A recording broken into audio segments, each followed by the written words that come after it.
Un hombre sale de casa en una mañana gris de noviembre, con la misma ropa de siempre y una mochila al hombro. Nadie imagina que esa banqueta será la última imagen completa que la familia guardará de él durante 27 años. Cuando vuelvan a verlo, será bajo un puente del periférico, empujando un carrito lleno de cartón, con el mismo rostro pero otra vida entera grabada en la piel. Entre esas dos fotos no hubo secuestro ni crimen, solo miedo, vergüenza y la decisión más silenciosa que alguien puede tomar. Guadalajara, colonia popular cerca del Periférico Oriente. Noviembre de 1997. Las calles amanecen con ese frío seco que pica en la garganta. El cielo blanco y plano, sin nubes, pero sin sol tampoco. Julián Carrillo tiene 28 años, complexión regular, cabello corto y bien peinado hacia atrás, con un poco de gel barato. Sale todos los días a las 5:40 de la mañana. Siempre la misma rutina. 2 panes dulces con café recalentado, la mochila azul con el lonche que le prepara Mafe la noche anterior y el Nissan Tsuru blanco estacionado frente a la casa. A las 6:10 ya está en el centro de distribución, donde trabaja como operador de montacargas, recibiendo y ordenando tarimas que llegan de Monterrey y Querétaro. Es callado. Los compañeros lo respetan porque nunca falla, nunca se queja, nunca pide favores. Lo que nadie sabe es que Julián tampoco cuenta lo que le pesa. La casa es chica, pero está limpia. Mafe tiene 26 años, trabaja medio tiempo en una papelería cerca del mercado San Juan de Dios. Los 2 niños, uno de 5 y otro de 3, juegan en el patio con carritos de plástico y una pelota desinflada. Las paredes están pintadas de verde menta. El piso es de mosaico viejo con grietas que Mafe llena de cloro cada semana. Hay una tele de bulbo en la sala, un comedor de 4 sillas y una foto de boda colgada junto a un calendario de Pemex. Todo es funcional, todo alcanza justo. Nadie se queja. Julián llega al atardecer, se quita las botas de casquillo en la entrada, come lo que quedó del mediodía y se sienta frente a la tele hasta que los niños se duermen. Mafe le pregunta cómo estuvo el día. Él responde siempre lo mismo. Bien, tranquilo. Pero en las últimas semanas algo cambió. Julián ya no mira directo a los ojos. Cuando suena el teléfono, se pone tenso. A veces sale al patio con un cigarro, aunque casi no fuma. Mafe lo nota, pero no insiste. Piensa que es cansancio, que es la chamba, que es noviembre, y siempre noviembre pesa más. Lo que Mafe no sabe es que hace 3 meses, Julián firmó como aval de una deuda informal. Un conocido del trabajo le pidió el favor. Nada más es para que me autoricen el préstamo, tú no vas a pagar nada. Julián aceptó porque no sabía decir que no. Pero el conocido dejó de pagar. Y desde entonces, 2 hombres en una camioneta gris han pasado 2 veces por la casa. No tocan la puerta, solo se estacionan enfrente, miran y se van. Julián los ve desde la ventana. Una tarde, uno de ellos le marca al celular y le dice: ya sabes lo que tienes que hacer. No queremos ir más lejos. Julián no dice nada. Cuelga. No duerme esa noche. No le cuenta a Mafe. Solo piensa: si me ven lejos, tal vez no vengan por ellos. El miércoles 12 de noviembre, Julián llega del trabajo más tarde que de costumbre. Los niños ya cenaron. Mafe le sirve un plato de arroz con frijoles y tortillas. Él come rápido, casi sin masticar. Después se sienta en el sillón, pero no prende la tele. Solo mira la pared. Mafe le pregunta si se siente mal. Julián niega con la cabeza. Estoy cansado, nada más. Esa noche, mientras Mafe duerme, Julián se queda despierto en la sala. Cuenta el dinero que tiene guardado en una caja de zapatos debajo de la cama. 1,200 pesos. No es mucho, pero alcanza para unos días. Piensa: voy a arreglarlo. Voy a hablar con ellos. Voy a conseguir el dinero y regreso. No se imagina que ese pensamiento va a estirarse durante 27 años. El jueves 13 de noviembre de 1997, Julián se levanta a las 5:30 como siempre. Se viste con una camisa a cuadros que Mafe le regaló el año pasado, jeans rectos y los tenis blancos que usa para todo. Se echa agua en la cara, se peina. Mete en la mochila azul una muda de ropa, un cepillo de dientes y los 1,200 pesos. Sale sin hacer ruido. El Tsuru arranca al segundo intento. Julián maneja despacio por el periférico, todavía oscuro, las luces naranjas parpadeando en los semáforos. A las 6:20, desde un teléfono público cerca de la nueva central camionera en Tlaquepaque, marca al supervisor del trabajo. Dice: «Me retraso, tema personal».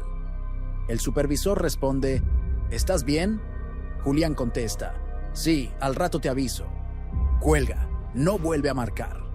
Deja el Tsuru estacionado a 3 cuadras de la central, bien cerrado, con las llaves bajo el tapete del lado del conductor. Camina hasta la terminal, compra un boleto en efectivo a una ruta que ni él mismo sabe bien por qué eligió. Sube al autobús, se sienta junto a la ventana. Mira Guadalajara alejarse por el cristal sucio. Mafe espera toda la mañana. A las 11, marca al trabajo. Le dicen que Julián avisó que se retrasaba. Ella respira. Piensa que tuvo que resolver algo, que ya va a llegar. Pero pasan las horas. A las 7 de la noche, Mafe empieza a marcar al celular de Julián. Suena, pero nadie contesta. A las 9 llama a la hermana de Julián, Lupita. ¿Has sabido algo de tu hermano? Lupita dice que no. A las 11 de la noche, Mafe sale con Lupita a buscar el carro. Recorren el periférico, las calles aledañas, los oxxos, las gasolineras. Nada. A las 2 de la madrugada, regresan a casa. Los niños están dormidos en casa de una vecina. Mafe no duerme, solo mira el teléfono.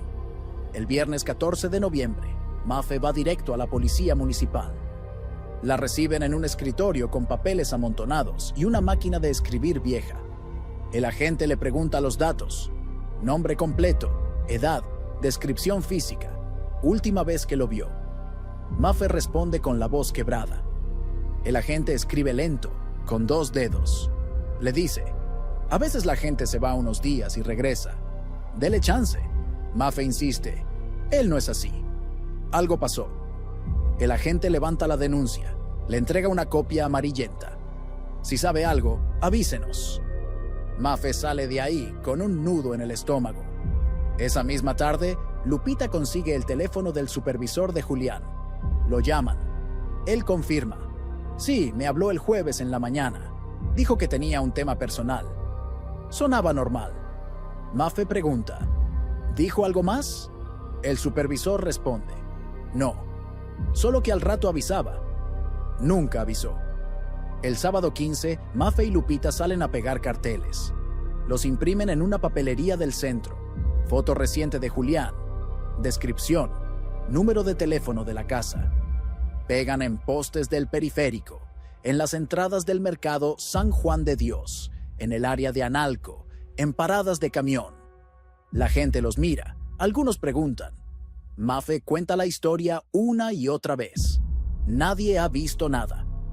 El domingo, un vecino avisa: vi el carro de Julián estacionado cerca de la nueva central camionera. Mafe y Lupita corren. El Tsuru está ahí, cerrado, sin rayones, sin nada roto. Llaman a la policía. Los oficiales abren el carro con una herramienta. Adentro está todo en orden. La credencial de Julián en la guantera, 700 pesos en billetes de 50, el teléfono celular apagado.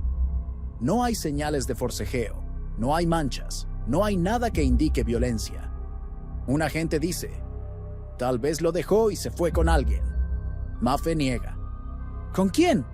Él no tiene a nadie más. El carro se queda ahí.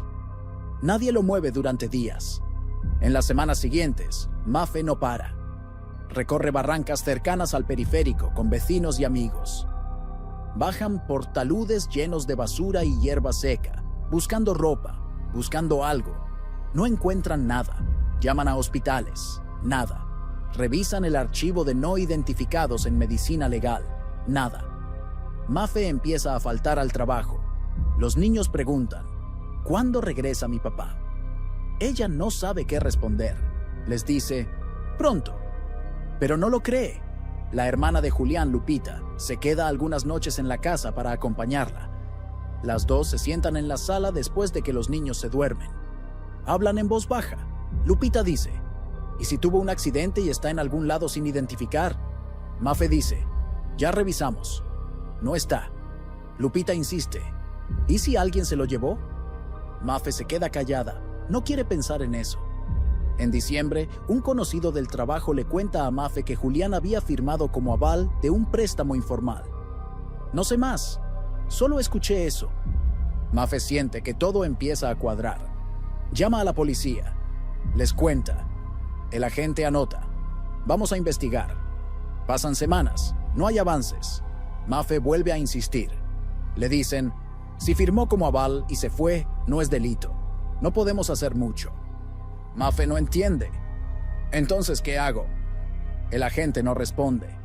Mafe sale de ahí con más preguntas que respuestas. En enero de 1998, la rutina de búsqueda empieza a desgastarse.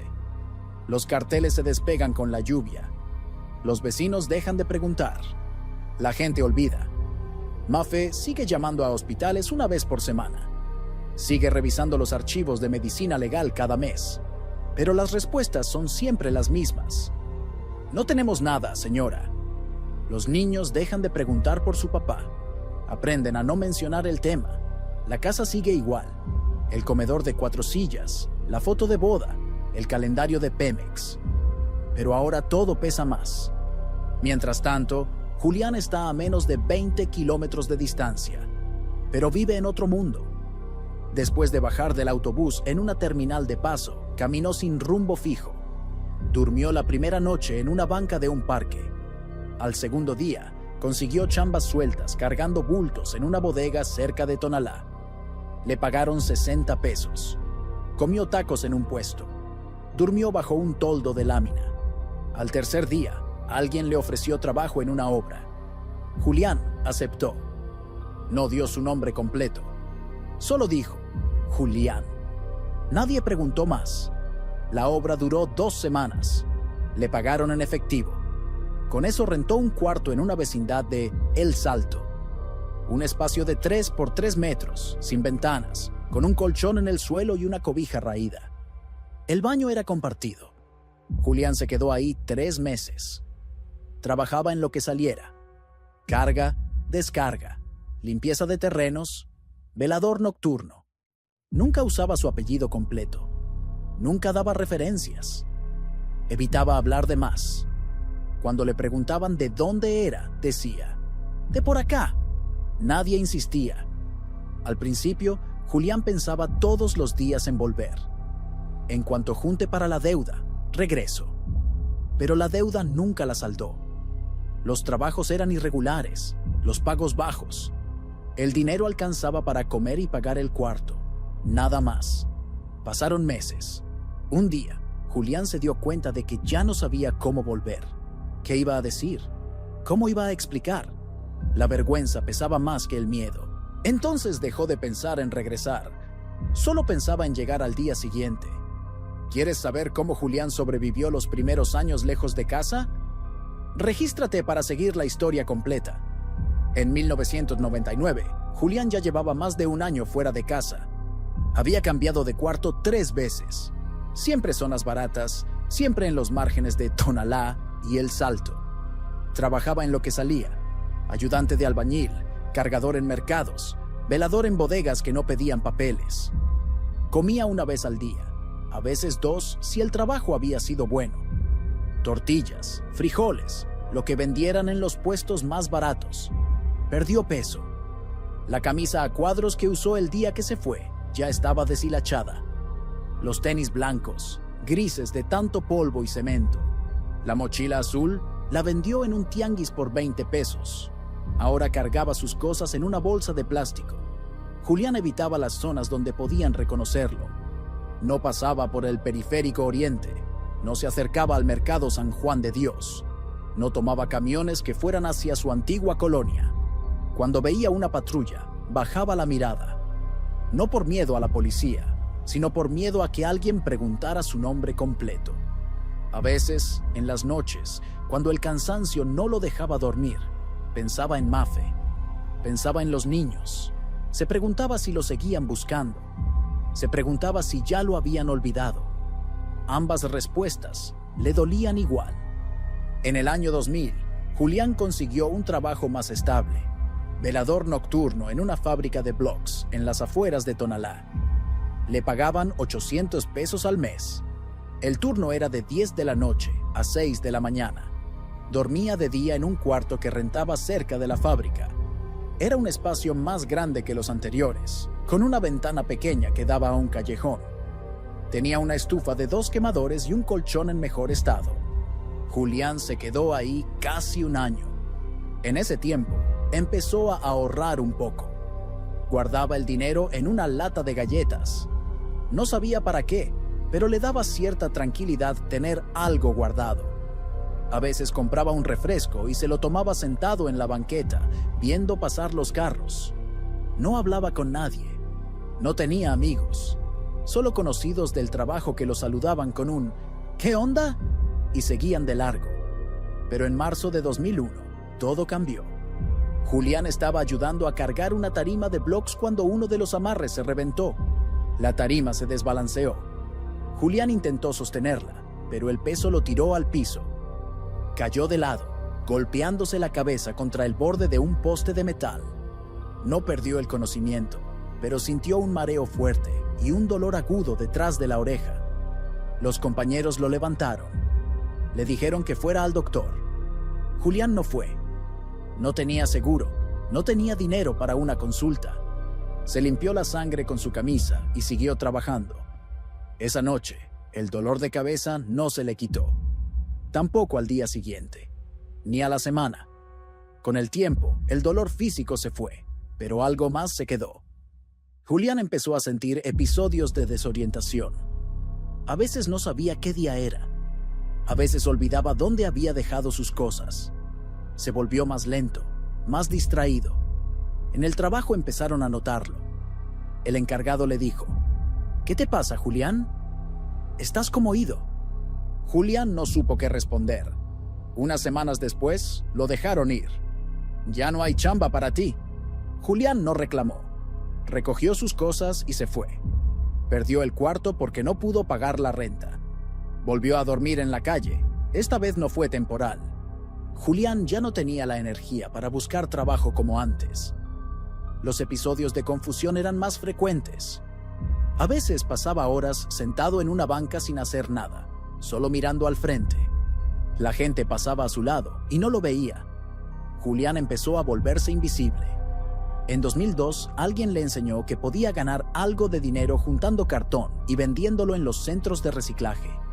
Te pagan por kilo. No es mucho, pero es algo. Julián empezó a hacerlo. Caminaba por las calles de Tonalá en las madrugadas, antes de que pasara el camión de la basura, recogiendo cajas de tiendas, cartones de mercados, lo que encontrara. Lo amarraba con mecates y lo cargaba en su espalda hasta el centro de reciclaje más cercano. Le pagaban entre 30 y 50 pesos por día, dependiendo de cuánto llevara. Con eso compraba comida y, si sobraba, un refresco. Julián no pensaba en el futuro, solo pensaba en el día siguiente. Con el paso de los años, Julián se fue alejando más de la persona que había sido. Ya no recordaba fechas, ya no recordaba conversaciones completas. A veces, en las noches, cuando estaba acostado bajo algún puente o en algún baldío, trataba de recordar la cara de sus hijos. Pero las imágenes eran borrosas. Solo recordaba la risa del más chico. Eso sí, nunca se le borró. Pero todo lo demás, poco a poco, se fue diluyendo. No por decisión, simplemente porque el cerebro tiene un límite de cuánto dolor puede cargar antes de empezar a soltar cosas. Para 2005, Julián ya llevaba 8 años fuera de casa. La rutina era siempre la misma: levantarse antes del amanecer, caminar por las calles de Tonalá buscando cartón, arrastrarlo hasta el centro de reciclaje, cobrar, comer algo y buscar dónde pasar la noche. No había variaciones, no había planes, solo la repetición del mismo ciclo, día tras día. Julián ya no se afeitaba. La barba le crecía irregular, con canas prematuras que le daban un aspecto de más edad. El cabello que antes llevaba corto y peinado, ahora le llegaba despeinado hasta los hombros. La ropa que usaba eran donaciones que conseguía en iglesias o que encontraba en bolsas de basura. Pantalones de mezclilla rotos, camisas sin botones, chamarras con manchas y hoyos. Los tenis ya no eran blancos, eran grises, sin agujetas, con las suelas despegadas. Julián los amarraba con alambre para que no se le salieran al caminar. Durante esos años, Julián se movía entre Tonalá y El Salto. Conocía las rutas donde había más cartón, las tiendas que sacaban cajas limpias, los mercados que dejaban material afuera antes del amanecer. También conocía los lugares seguros para dormir, bajo puentes del periférico donde el ruido del tráfico ahogaba cualquier otro sonido, terrenos baldíos rodeados de maleza donde nadie entraba, las bancas de algunos parques alejados. Nunca dormía 2 noches seguidas en el mismo lugar. Eso lo había aprendido rápido. Quedarse mucho tiempo en un sitio atraía problemas. Otros hombres en situación de calle, peleas por territorio, o simplemente la policía que lo despertaba y le pedía que se moviera. En 2008, Julián encontró un carrito de supermercado abandonado en un lote baldío. Estaba oxidado, con una rueda trabada, pero funcionaba. Lo reparó con alambre y pedazos de tubo que encontró en una obra cercana. Ese carrito cambió su rutina. Ahora podía cargar más cartón, lo que significaba más dinero al final del día. En lugar de 30 o 40 pesos, algunos días llegaba a juntar 70 u 80. Julián cuidaba ese carrito como si fuera lo más valioso que tenía. Lo encadenaba a un poste cuando tenía que alejarse. Lo limpiaba con trapos viejos. Le ponía pedazos de cartón en el fondo para que las cajas no se rompieran con el roce del metal. Para Julián, ese carrito no era solo una herramienta. Era lo único que le daba estructura a sus días. Con el paso del tiempo, Julián dejó de intentar recordar. Al principio, en los primeros años, todavía se esforzaba por mantener las imágenes nítidas. La casa, Mafe, los niños, las mañanas saliendo al trabajo. Pero esos recuerdos, al no ser alimentados con conversaciones ni con fotos, ni con nada que los refrescara, empezaron a desvanecerse. No fue algo dramático, fue lento, como cuando una hoja de papel se deja al sol y el color se va perdiendo sin que uno se dé cuenta. Para 2010, Julián ya no pensaba en ellos todos los días. A veces pasaban semanas enteras sin que cruzara por su mente, y cuando lo hacía, ya no sentía el mismo peso. Era más bien una imagen lejana, como de una película que vio hace mucho y de la que solo recuerda escenas sueltas. La vida en la calle tiene su propio ritmo, sus propias reglas. Julián aprendió a moverse en ese mundo paralelo donde la ciudad es la misma, pero completamente distinta. Aprendió a identificar las horas seguras y las peligrosas. Aprendió que entre las 4 y las 6 de la mañana las calles son más tranquilas, que los domingos hay menos cartón, pero también menos gente, que en diciembre los centros de reciclaje pagan un poco más, porque hay más demanda. Aprendió a leer a las personas con una sola mirada. ¿Quién lo iba a ignorar? ¿Quién le iba a gritar? ¿Quién tal vez le iba a dar algo de comer? Aprendió a hablar lo mínimo necesario. ¿Cuánto el kilo? ¿A qué hora abren? Gracias. Nada más. En 2012, un invierno especialmente frío, Julián enfermó. Tos seca, fiebre, dolores en todo el cuerpo. No fue a ningún hospital, no tenía papeles, no tenía seguro. Se quedó tirado 3 días bajo un puente, tapado con cartones y una cobija húmeda. Temblaba tanto que no podía dormir. El 4.º día, una señora que pasaba caminando lo vio y le dejó un té caliente en un vaso desechable y 2 pastillas. «Tómatelas», le dijo. Julián obedeció. No sabe si fue por las pastillas o porque el cuerpo simplemente decidió que todavía no era momento. Pero mejoró. Una semana después, ya estaba de vuelta en su rutina. El carrito, el cartón, el reciclaje. Todo igual. Para 2015, Julián ya llevaba 18 años desaparecido. Pero en su cabeza, esa cuenta no existía. No llevaba registro de los años. No sabía cuánto tiempo había pasado desde la última vez que vio a su familia. El tiempo, en la calle, no se mide en calendarios, se mide en temporadas, la de lluvias, la de calor, la de frío. Se mide en rutinas, el día que encontró un buen lote de cartón, el día que le robaron el carrito y tuvo que recuperarlo, el día que le dieron una chamarra nueva. Julián vivía en un presente continuo, sin pasado ni futuro, solo el ahora, solo el siguiente paso. En 2016, Julián se instaló de manera más permanente bajo un puente del periférico en Tonalá. No fue una decisión pensada. Simplemente, después de meses de moverse de un lugar a otro, ese espacio le pareció el más estable. El puente estaba en una zona industrial, lejos de zonas residenciales, lo que significaba menos quejas de vecinos y menos intervención de autoridades.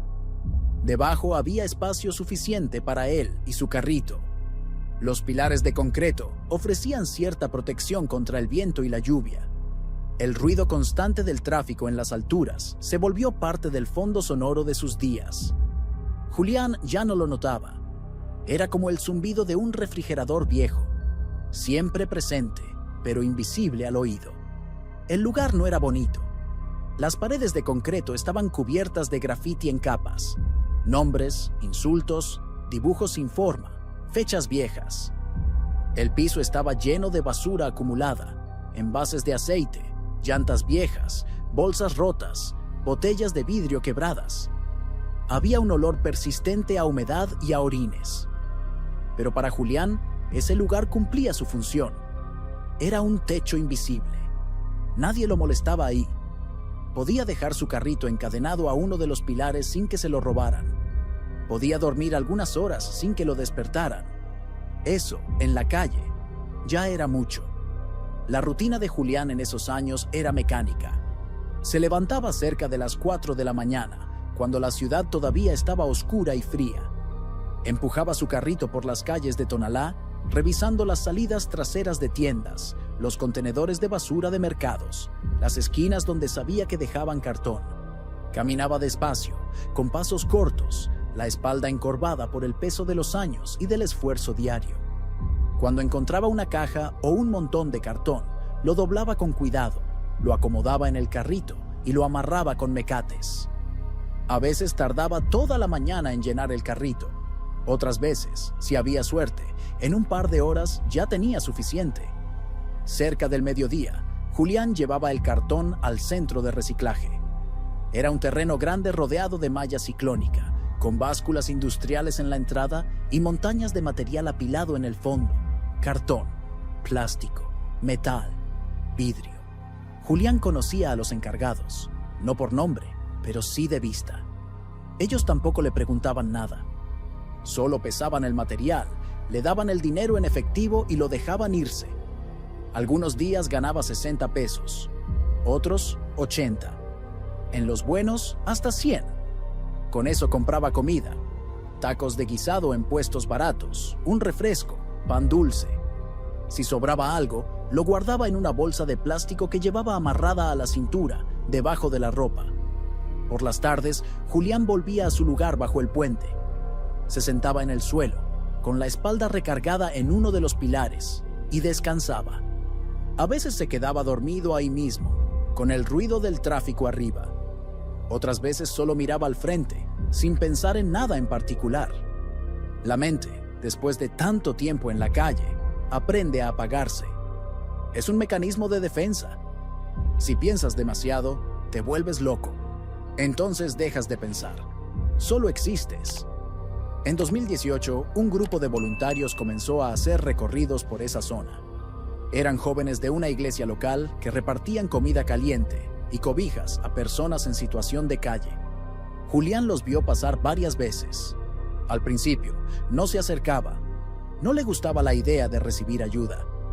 Le parecía que eso lo hacía más vulnerable, más visible. Pero una noche de diciembre, cuando el frío era insoportable, aceptó una cobija que le ofrecieron. No dijo gracias, solo la tomó y se tapó. Los voluntarios no insistieron. Sabían que muchas personas en la calle prefieren el silencio.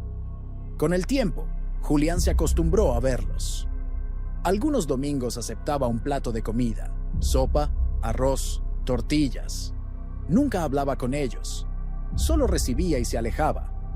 Pero uno de esos voluntarios, un hombre de unos 40 años llamado Tomás, empezó a fijarse en Julián. No de manera invasiva, solo con curiosidad silenciosa. Tomás llevaba años haciendo ese trabajo. Había aprendido a leer los rostros, y en el rostro de Julián veía algo distinto. No sabía qué, pero había algo, una familiaridad, como si lo hubiera visto antes, pero no podía ubicar dónde. Tomás no le dijo nada a Julián. No quería incomodarlo, pero guardó esa imagen en la memoria. Durante meses, cada vez que veía a Julián, trataba de recordar. ¿Dónde lo había visto? ¿En qué contexto? No lograba conectar las piezas, hasta que un día, limpiando papeles viejos en su casa, encontró un folder con carteles antiguos de personas desaparecidas. Tomás los había guardado años atrás, cuando colaboraba con una organización de búsqueda. Ahí, entre tantos rostros, estaba la foto de Julián, más joven, con el cabello corto, la camisa a cuadros, la mirada tranquila.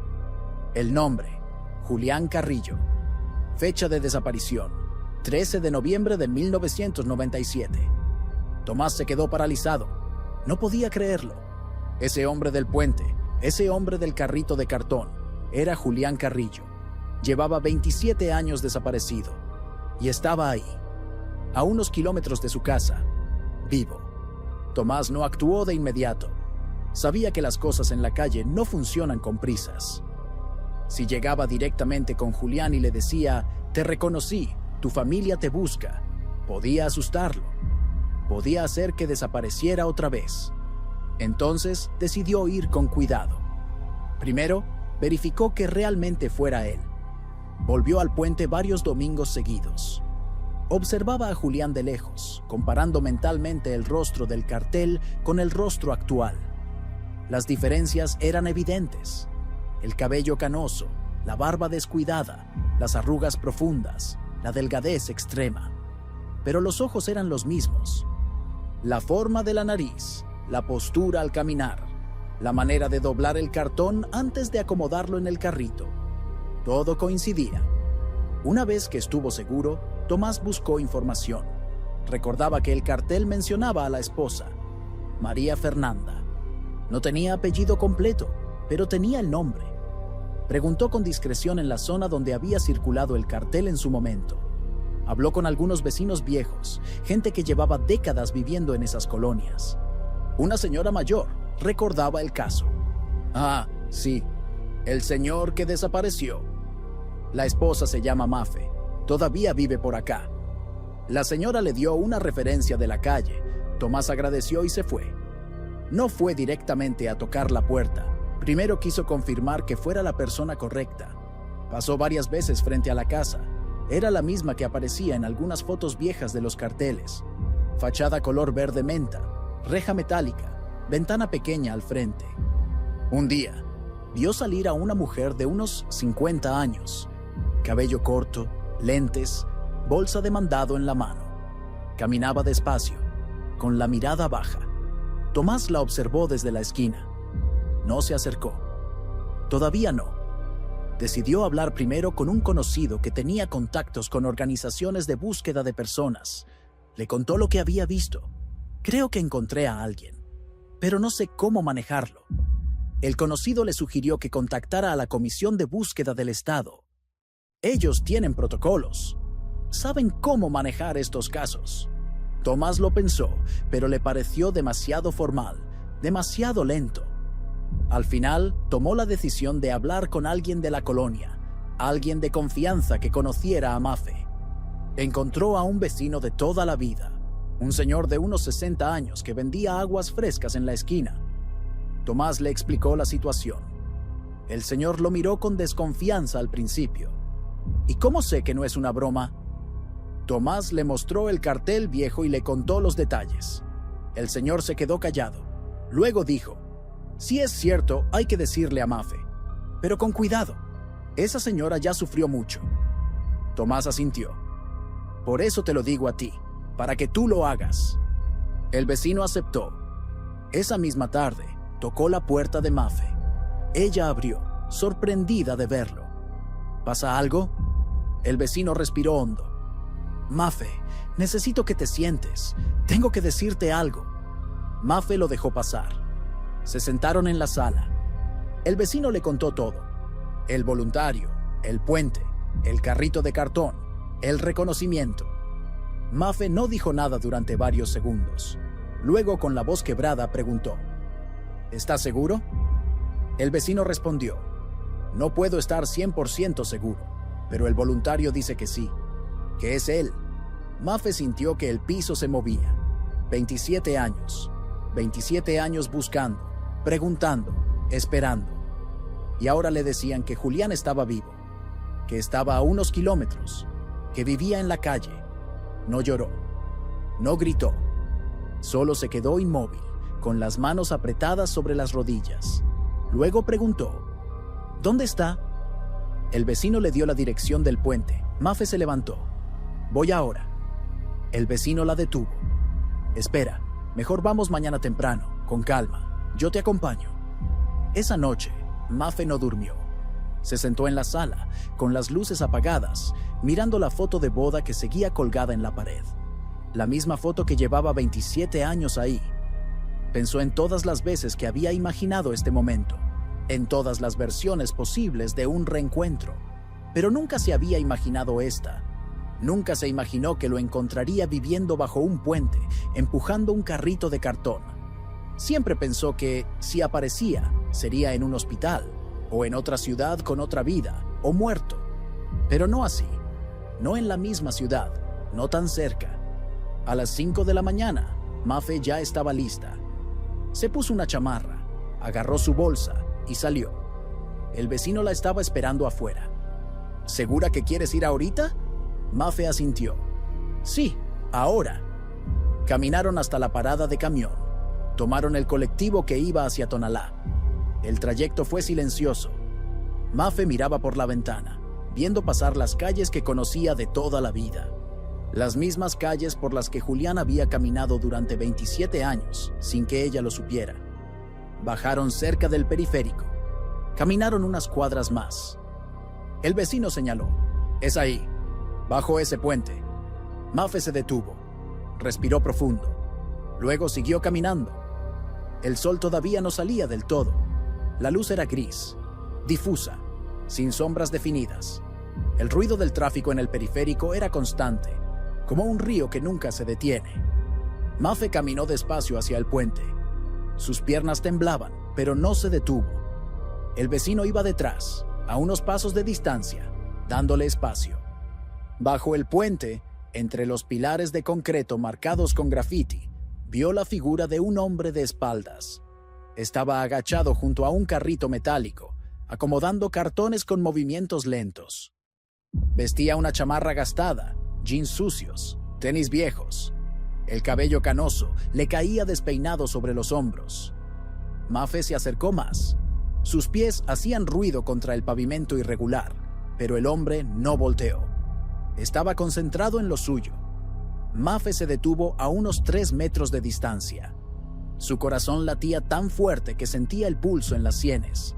Abrió la boca para decir algo, pero la voz no le salió. Tosió. El hombre giró la cabeza. Sus miradas se cruzaron. Julián la vio. Frunció el ceño, como tratando de enfocar. Luego abrió un poco los ojos. Dejó caer el cartón que tenía en las manos. Se quedó inmóvil. Mafe dio un paso adelante. «Julián», dijo. La voz le salió ronca, apenas audible. Julián no respondió. Solo la miraba. Como si estuviera viendo un fantasma. Como si no pudiera creer que fuera real. Mafe dio otro paso. «Soy yo».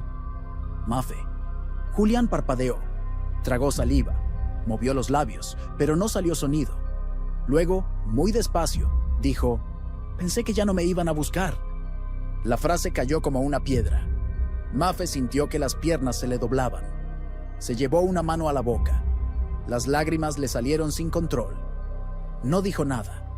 No podía. Solo lo miraba. Ese rostro que había buscado en cada esquina, en cada hospital, en cada archivo de desaparecidos durante 27 años. Ahí estaba, flaco, envejecido, roto, pero vivo. Julián bajó la mirada. «No debiste venir», dijo, casi en un susurro. Mafe negó con la cabeza. «Claro que sí». Se acercó más. Ahora estaba a 1 metro de distancia. Podía ver las arrugas profundas en su cara, las canas en la barba, las manchas en la ropa. Podía oler el sudor, el polvo, el tiempo acumulado. «Julián, te buscamos. Todo este tiempo te buscamos». Él no levantó la vista. «No debiste». Mafe extendió una mano, despacio, sin tocarlo todavía. «¿Por qué no volviste?» Julián se quedó callado. Luego, sin mirarla, dijo: «No pude». Mafe esperó. Julián respiró hondo. «Al principio era miedo, después fue vergüenza, después ya no supe cómo, y luego, ya no importó». Su voz era plana, sin emoción, como si estuviera contando algo que le había pasado a otra persona. Mafe cerró los ojos. Sí importó, siempre importó. El vecino, que había permanecido a distancia, se acercó con cuidado. «Julián», dijo con tono suave, «hay gente que puede ayudarte. No tienes que quedarte acá». Julián lo miró. No respondió. Solo volvió a bajar la cabeza. Mafe se limpió las lágrimas con el dorso de la mano. «Vamos a un lugar seguro, solo eso. No tienes que decidir nada más ahorita». Julián negó despacio. «No sé si pueda». Mafe respiró profundo. «No importa. Yo me quedo acá contigo hasta que estés listo». Se sentó en el suelo, a su lado, sin importarle la mugre, sin importarle nada. Julián la miró de reojo. No dijo nada, pero tampoco se movió. Se quedaron así, en silencio, bajo el puente, mientras el tráfico seguía rugiendo arriba. El vecino hizo unas llamadas. Primero a Tomás, para avisarle que el reencuentro había pasado. Luego a un contacto en Protección Civil de Tonalá, explicando la situación. Le dijeron que mandarían una unidad, pero sin prisas, sin luces, sin escándalo. «Déjenos saber si él acepta ir. No lo vamos a forzar». Pasó casi 1 hora antes de que Julián hablara de nuevo. «¿Los niños?», preguntó sin mirar a Mafe. Ella sintió un nudo en la garganta. «Ya son grandes, ya no son niños». Julián asintió despacio. «Mejor». Mafe frunció el ceño. «¿Por qué mejor?». Julián cerró los ojos. «Porque ya no me necesitan». Mafe negó. «Eso no es cierto». Julián no respondió. Solo se quedó callado, con los ojos cerrados, respirando despacio. Poco después, llegó una camioneta blanca de Protección Civil. 2 paramédicos bajaron con calma. No traían camilla, no traían equipo médico aparatoso, solo una mochila pequeña. Se acercaron despacio. Uno de ellos se presentó. «Buenos días, me llamo Ricardo. Venimos solo para ver si necesitas algo. Un vaso de agua, una revisión rápida. Lo que tú digas». Julián los miró con desconfianza. Ricardo se sentó en el suelo, a su altura. «No te vamos a llevar a ningún lado si no quieres. Pero si aceptas, podemos ir a un lugar donde puedas descansar, comer algo caliente y ver qué sigue. ¿Te parece?». Julián miró a Mafe. Ella asintió despacio. Julián respiró hondo. Luego, con voz cansada, dijo: «Está bien». Julián aceptó subir a la camioneta. No dijo mucho. Solo agarró su mochila negra, la que llevaba amarrada al carrito, y caminó despacio hacia el vehículo. Mafe subió con él.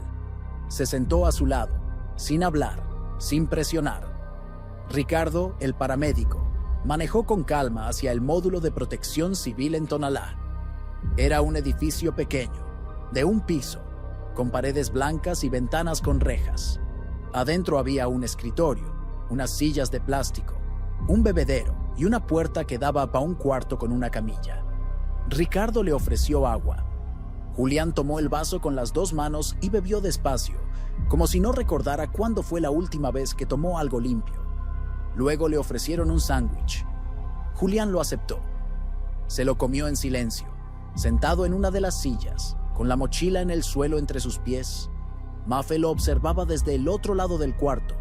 No podía dejar de mirarlo. Era él, era Julián, pero al mismo tiempo no lo era. Había algo en sus movimientos, en su mirada, que era distinto, como si parte de él se hubiera quedado en otro lugar. Ricardo se sentó frente a Julián. Vamos a hacer una revisión rápida, ¿te parece? Solo para ver que estés bien. Julián asintió. Ricardo sacó un estetoscopio, un termómetro, un baumanómetro. Revisó sus signos vitales. Todo estaba dentro de rangos bajos pero aceptables. Presión baja, frecuencia cardíaca lenta, temperatura normal. ¿Te duele algo?, preguntó Ricardo. Julián negó. ¿Cuándo fue la última vez que comiste bien? Julián se encogió de hombros. No sé, hace días. Ricardo anotó en una libreta. Vamos a coordinarnos con el hospital para que te hagan una revisión más completa. Pero por ahora estás estable. Después de la revisión, llegó una trabajadora social. Se llamaba Lourdes, una mujer de unos 50 años, con lentes y cabello corto. Habló con voz tranquila. Julián, mi nombre es Lourdes. Trabajo con el DAEF. Estoy acá para ayudarte a organizar lo que sigue. No hay prisa. Vamos paso a paso. ¿Right? Julián la miraba sin expresión. Lourdes continuó. Lo primero es que necesitamos verificar tu identidad. ¿Tienes algún documento? Julián negó. Se me perdió todo hace años. Lourdes asintió. No hay problema. Vamos a hacer el trámite. Pero para eso necesitamos tus huellas y que alguien de tu familia confirme quién eres. ¿Está bien? Julián miró a Mafe. Ella asintió. Él dijo: Está bien. Lourdes explicó el siguiente paso. Vamos a llevarte al hospital civil. Ahí van a hacerte estudios completos: sangre, revisión general, evaluación psicológica. Todo esto es para asegurarnos de que estés bien y para ver qué tipo de apoyo necesitas. Julián no dijo nada. Solo miraba al suelo. Mafe intervino. ¿Puede ir ahorita o hay que esperar? Lourdes respondió: Podemos ir ahorita. Ya coordine con el hospital. Nos están esperando. En el trayecto al hospital, Julián no habló. Miraba por la ventana, viendo pasar las calles de Guadalajara. Calles que había recorrido 1000 veces en esos 27 años, pero siempre desde abajo, siempre a pie, siempre invisible. Ahora iba en una camioneta, con gente a su lado, con alguien que lo llamaba por su nombre. Se sentía extraño, como si todo estuviera pasando en cámara lenta. En el hospital civil, lo recibieron en el área de urgencias. Una doctora joven, con bata blanca y estetoscopio al cuello, lo atendió. Le hizo preguntas. ¿Cómo te sientes? ¿Tienes dolores? ¿Has tenido fiebre? ¿Problemas para respirar? Julián respondía con monosílabos. No sé. La doctora fue paciente. Le hizo una revisión física completa. Encontró desnutrición leve, deshidratación moderada, algunas lesiones antiguas en las manos y los pies, callosidades profundas, uñas quebradas. Nada grave, pero evidencia de años de desgaste. Luego vino la parte más difícil, la evaluación psicológica.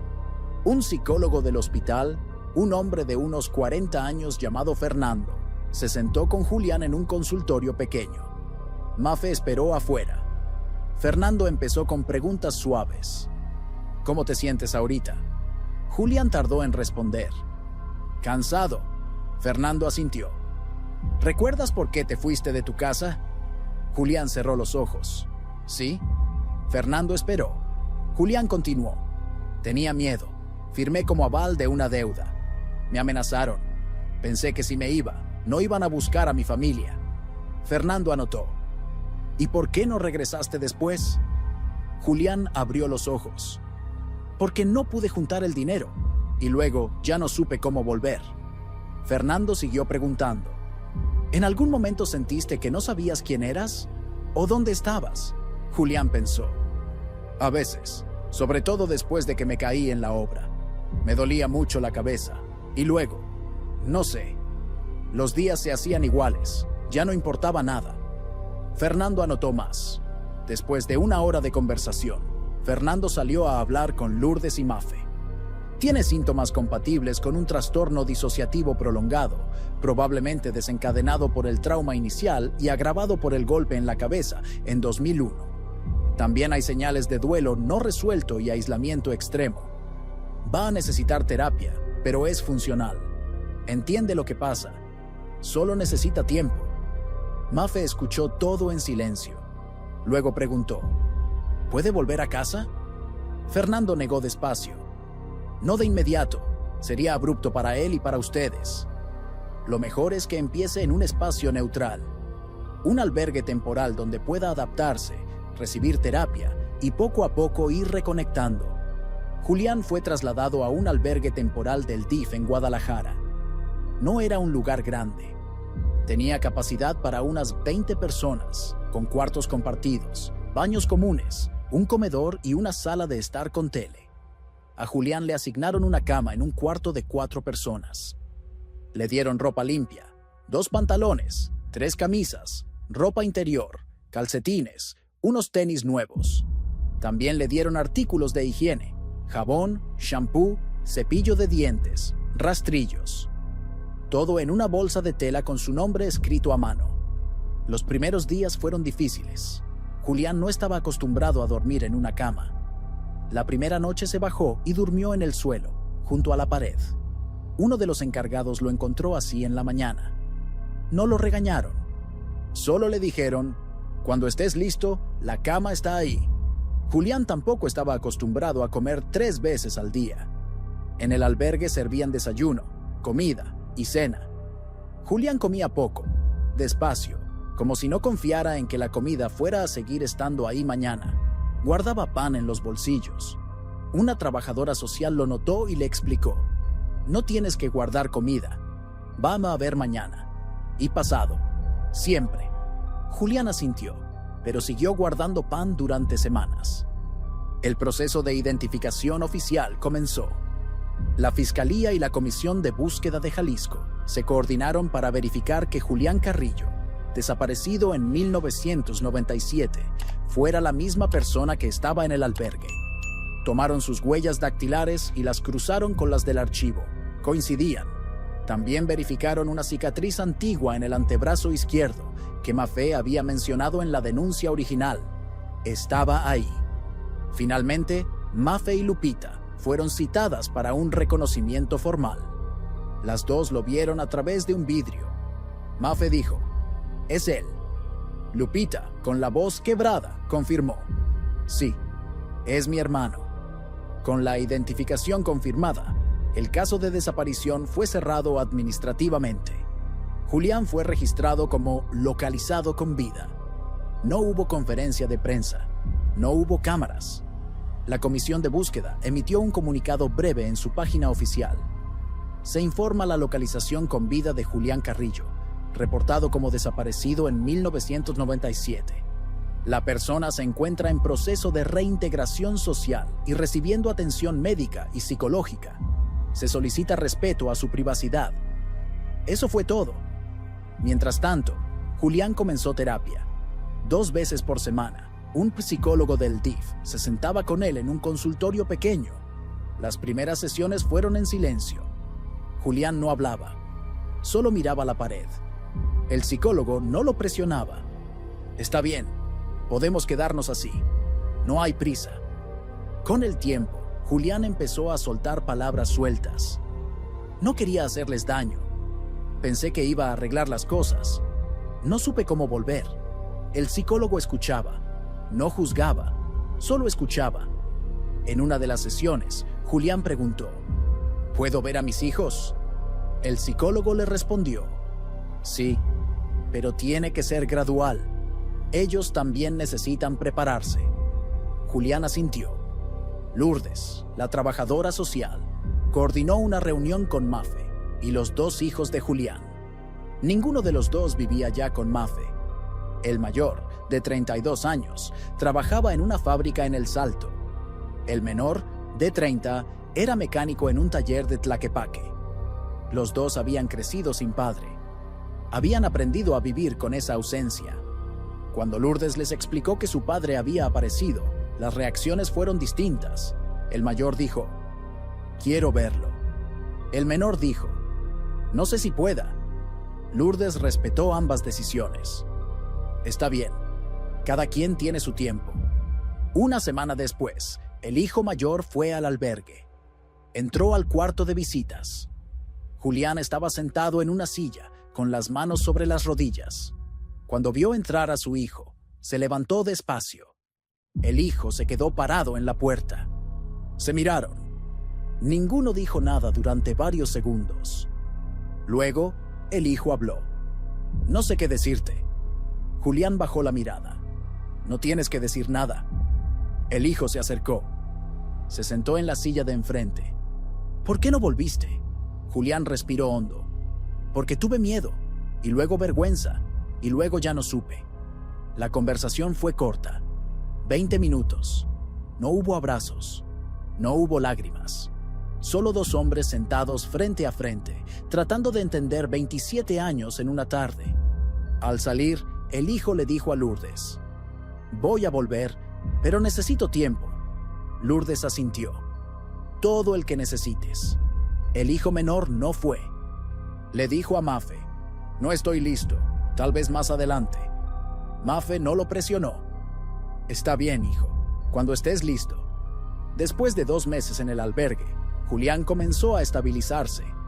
Dormía en la cama, comía sin guardar comida en los bolsillos, participaba en las actividades del lugar. Había talleres de carpintería, de panadería, de jardinería. Julián se inscribió en el de carpintería. Le gustaba trabajar con las manos. Le recordaba a cuando cargaba tarimas en el centro de distribución, hace décadas. Era algo familiar, algo que podía controlar.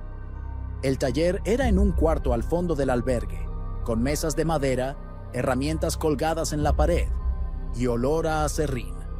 El instructor era un hombre mayor, de unos 60 años, que había trabajado toda su vida en una mueblería.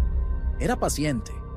Le enseñaba a Julián cómo lijar, cómo medir, cómo clavar sin que la madera se partiera. Julián aprendía despacio, pero aprendía. No hablaba mucho, pero hacía las cosas bien.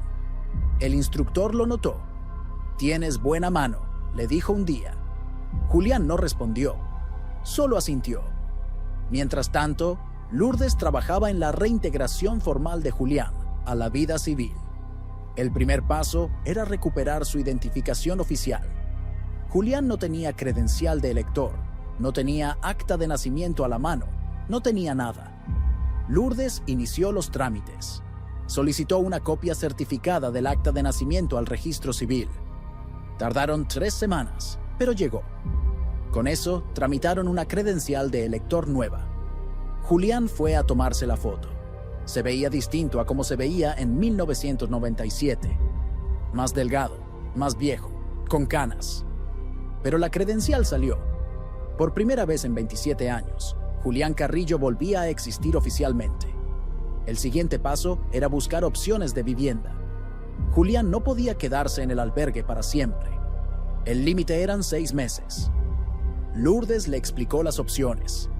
Hay programas del gobierno que apoyan con cuartos dignos. Son espacios pequeños, pero funcionales. Tienen baño, cocineta, cama. Es tuyo mientras lo necesites. Julián preguntó: ¿cuánto cuesta? Lourdes respondió: no cuesta, es parte del programa de reintegración. Julián no entendía. ¿Y qué tengo que hacer? Lourdes sonrió. Solo seguir asistiendo a terapia y, si puedes, buscar un trabajo sencillo. Nada más. Julián aceptó. A los 3 meses de estar en el albergue, le asignaron un cuarto en un edificio de vivienda social en Tonalá. Era un espacio de 4 por 4 metros.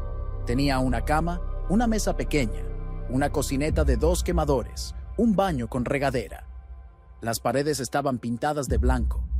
Había una ventana con vista a un patio común. Julián entró al cuarto y se quedó parado en medio. Lourdes le preguntó: ¿qué te parece? Julián miró alrededor. Es mucho.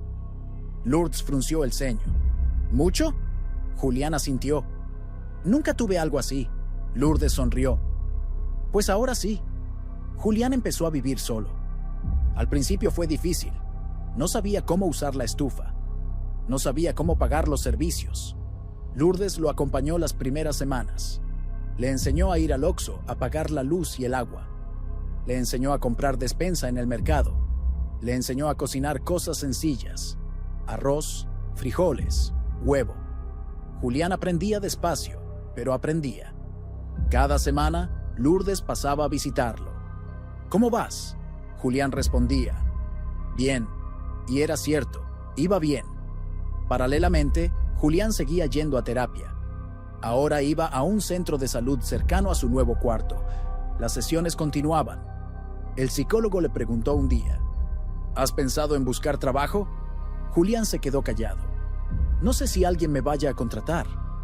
El psicólogo respondió: no tiene que ser algo grande, puede ser algo sencillo, algo que te haga sentir útil. Julián pensó: me gusta la carpintería. El psicólogo sonrió: entonces busquemos algo relacionado.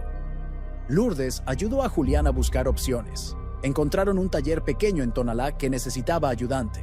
El dueño era un hombre de unos 50 años, amable, sin muchas preguntas. Lourdes le explicó la situación de manera general. Julián está en proceso de reintegración, es buen trabajador, pero necesita algo tranquilo. El dueño aceptó. Que venga mañana. Julián fue. El dueño le enseñó lo básico: cómo lijar puertas, cómo armar repisas, cómo barnizar. Julián trabajaba despacio, pero bien. El dueño le pagaba por día. No mucho, pero suficiente. Julián guardaba el dinero en una lata, como hacía antes. Pero ahora sabía que iba a haber más mañana. Mafe seguía visitando a Julián. No todas las semanas, pero sí cada 15 días. Se sentaban en el cuarto a platicar. Al principio las conversaciones eran incómodas. No sabían de qué hablar. Pero con el tiempo, se fueron soltando. Mafe le contaba de los niños, de la casa, de su trabajo. Julián escuchaba. A veces preguntaba algo. ¿Y el chico? Mafe respondía: todavía no quiere venir, pero ya no está enojado. Julián asentía: está bien, no lo voy a forzar. Un día, Mafe le preguntó: ¿te arrepientes de haberte ido? Julián se quedó callado mucho tiempo. Luego respondió: sí, todos los días. Pasaron 6 meses más. Julián seguía viviendo en el cuarto en Tonalá, trabajando en el taller de carpintería, asistiendo a terapia. La rutina le daba estructura.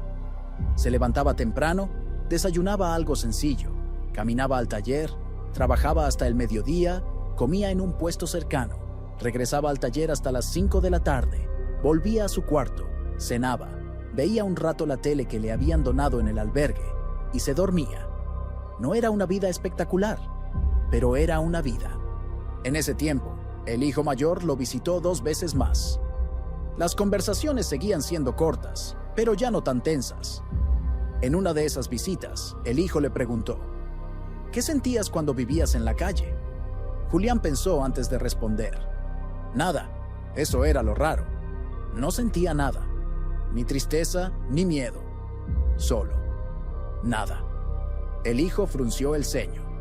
¿Y ahora? Julián lo miró. Ahora sí siento, y a veces duele. El hijo asintió despacio. Pero es mejor, ¿no? Julián no respondió de inmediato. Luego dijo: creo que sí. El hijo menor seguía sin aparecer. Mafe le contaba a Julián: dice que todavía no, pero habla de ti. Ya no con enojo, solo con, no sé, confusión. Julián entendía. No lo culpo. Mafe le puso una mano en el hombro. Dale tiempo. Julián asintió. En una de las sesiones de terapia, el psicólogo le preguntó: ¿has pensado en volver al lugar donde vivías? Al puente. Julián se tensó. ¿Para qué? El psicólogo respondió: a veces ayuda a cerrar ciclos. Ver el lugar, reconocer que esa etapa ya pasó. No es obligatorio, solo es una opción. Julián se quedó callado. Pensó en eso durante días. Finalmente, le dijo a Lourdes: quiero ir. Lourdes organizó todo. Fueron un sábado por la mañana. Julián, Lourdes y Mafe. Llegaron al puente del periférico. Julián se bajó de la camioneta despacio. Caminó hacia el lugar donde solía dormir. Los pilares de concreto seguían ahí, con el mismo grafiti. La basura seguía acumulada en el suelo. Todo igual. Pero él ya no era el mismo. Julián se quedó parado frente al pilar donde amarraba su carrito. Miró el suelo. Luego levantó la vista hacia el periférico, donde el tráfico seguía fluyendo sin parar. Respiró profundo. Mafe se acercó. ¿Estás bien? Julián asintió. Sí, solo. No puedo creer que viví acá tanto tiempo. Mafe no dijo nada. Solo se quedó a su lado. Después de unos minutos, Julián dijo: Ya, podemos irnos. Caminaron de regreso a la camioneta. Julián no volvió a mirar atrás. Unas semanas después, Julián recibió una noticia. El dueño del taller le ofreció un trabajo fijo. Ya llevas tiempo acá. Haces buen trabajo. Si quieres, te puedo pagar semanal. No es mucho, pero es seguro. Julián aceptó. Era la primera vez en casi 3 décadas que tenía un trabajo estable con pago regular. Lourdes se enteró y lo felicitó. Esto es un gran paso, Julián. Él no dijo mucho, solo asintió. Pero por dentro, algo había cambiado. Empezaba a creer que tal vez, solo tal vez, podía volver a tener una vida. En cuanto a la familia, las cosas seguían lentas. Mafe lo visitaba cada semana. A veces se quedaban en silencio, solo viendo la tele. Otras veces platicaban, nada profundo, solo cosas del día a día. Eso era suficiente. El hijo mayor empezó a llevar a Julián al taller de mecánica donde trabajaba. Le mostraba los carros, le explicaba cómo funcionaban. Julián escuchaba con atención. No entendía todo, pero le gustaba estar ahí. Le gustaba que su hijo le hablara. El hijo menor, finalmente, aceptó verlo. Fue un domingo por la tarde. Llegó al cuarto de Julián sin avisar. Tocó la puerta. Julián abrió. Se quedaron viéndose. El hijo habló primero. No sé qué decirte. Julián respondió: no tienes que decir nada. El hijo entró, se sentó en la silla. Julián se sentó en la cama. Estuvieron en silencio 5 minutos. Luego el hijo dijo: estuve enojado mucho tiempo. Julián asintió. Lo sé. El hijo continuó: pero ya no. Solo estoy cansado. Julián bajó la mirada. Yo también. El hijo se levantó. Voy a venir otra vez. No sé cuándo, pero voy a venir. Julián asintió. Está bien. Después de que el hijo se fue, Julián se quedó sentado en la cama, mirando la puerta cerrada. Por primera vez en mucho tiempo, sintió algo parecido a la esperanza. Un año después del reencuentro, Julián seguía viviendo en el mismo cuarto en Tonalá. Trabajaba de lunes a sábado en el taller de carpintería. Los domingos los pasaba en su cuarto, descansando, viendo tele o recibiendo visitas. Mafe iba cada semana. El hijo mayor iba cada 15 días. El hijo menor iba una vez al mes. No era lo que había sido antes, nunca iba a hacerlo. Pero era algo. Y para Julián, eso era suficiente. La terapia continuaba. Ya no era 2 veces por semana. Ahora era una vez cada 15 días.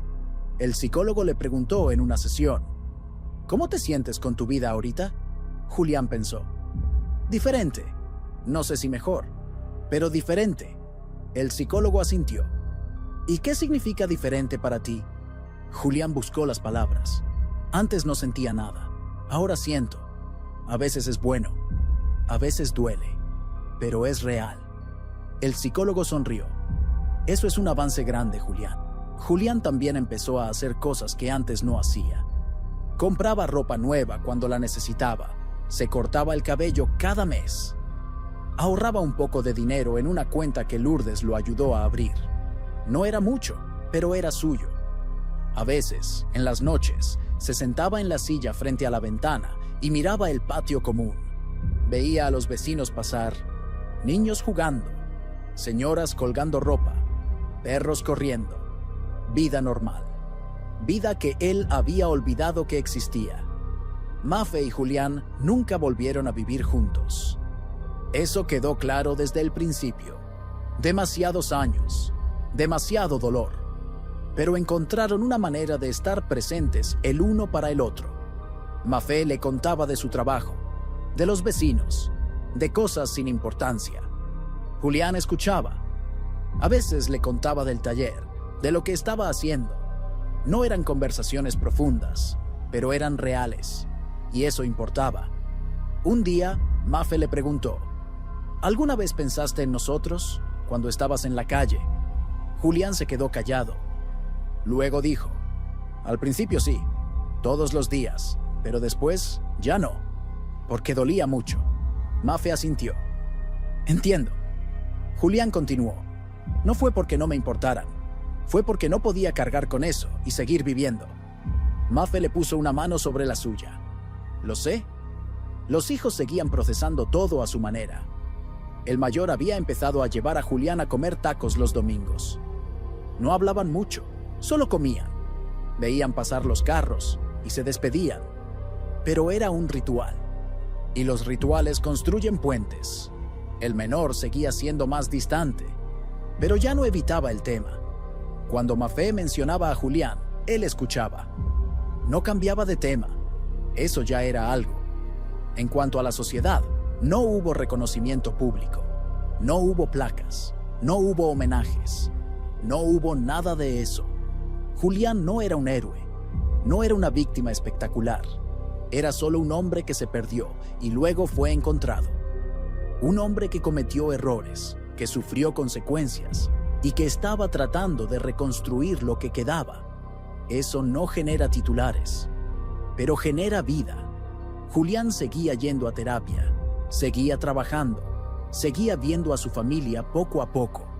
No había un final perfecto, no había un cierre cinematográfico. Solo había días, unos mejores que otros, unos más difíciles que otros, pero todos contaban, todos sumaban. 1 año y medio después del reencuentro, Julián cumplió 56 años. Mafe le llevó un pastel pequeño. Los 2 hijos fueron. Se sentaron en el cuarto, comieron pastel. Vieron fotos viejas que Mafe había llevado. Fotos de cuando los niños eran chicos. Fotos de la boda. Fotos de una vida que ya no existía, pero que había sido real. Julián las miraba en silencio. No dijo mucho, solo, gracias por no olvidarme. Mafe respondió, nunca te olvidamos.